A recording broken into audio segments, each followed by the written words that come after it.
ये rice bag convert, चावल की बोरी, चावल के लिए धर्म बदल देते तुम लोग। Indian Christians were manipulated by Western missionaries and are rise back converts.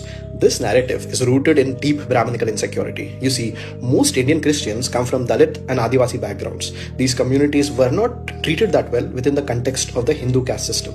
So it made sense for them to look for alternative sources of spiritual liberation. However, within the Brahminical worldview, they can't accept the fact that Dalits and Adivasis can think for themselves and take a decision of themselves.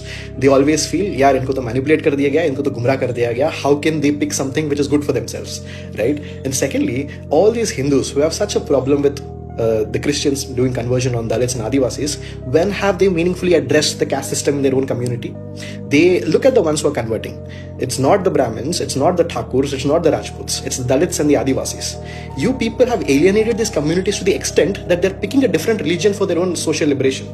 And can you really blame these communities for doing so when you yourself, if you are a Brahmin, would you marry someone from the lower caste? Would you let your sister marry someone from the lower caste? You yourself wouldn't look outside your caste and then you're like, Hindu unity bani rehna chahiye. See, when these Hindus cry that Christianity is a threat to Hinduism, what they really mean is Christianity is a threat to the Brahminical hegemony. Because Brahminical hegemony only stands when the lower castes remain subordinate. And when the lower castes leave the Hindu fold, it's a threat because they won't listen to the hegemony of the upper caste.